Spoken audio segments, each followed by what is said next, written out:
So we're looking at part 2 of the video I made of the swing pushing that I showed in the last video. And I just want to take a second and graph it out. What we're going to look at is basically the pusher, which was me. Okay. And that was kind of, let's say, the start position. The swing then went down, and then it ended up on this side, right here.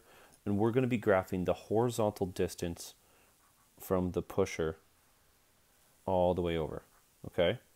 So the horizontal distance we're going to call from the initial push was 0.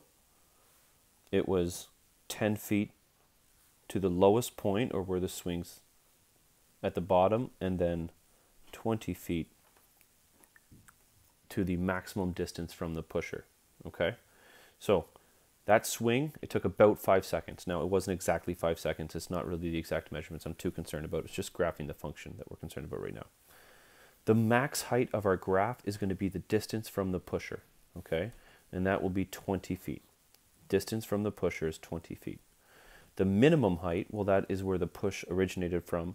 That will be 0 feet. And the midline is right in between those two. That is going to be about 10 feet.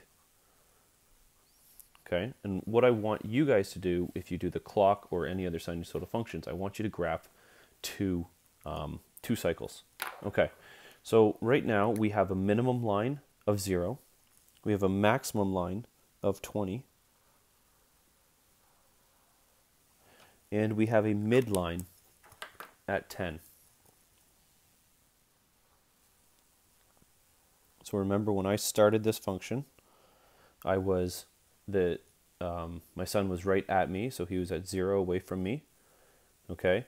And then basically he went for a swing that took 2.5 seconds to get all the way away from me, and then another 2.5 seconds to get back. So the swing actually ended at 5 seconds.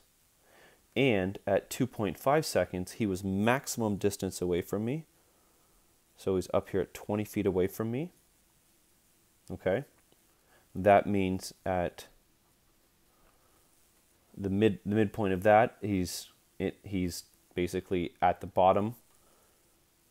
So our function would look like this, and then it would continue again. It would go up to the top and end here. So our function, this is distance from pusher, this is time, distance from pusher. Okay. Goes all the way up, comes down, all the way up,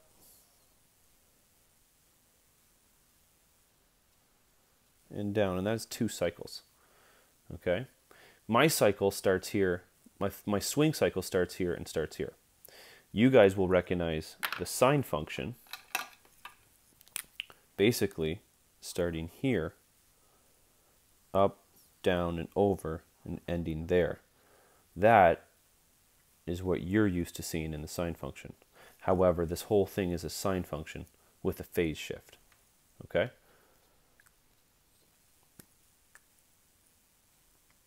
So, last thing I want you to do is to make an equation.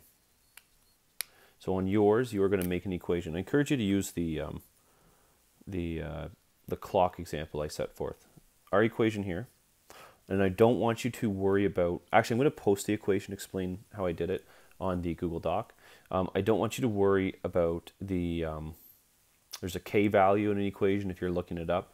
I don't want you to worry about that in this course right now. We're just worried about the phase shift, the amplitude, and the vertical shift. All right.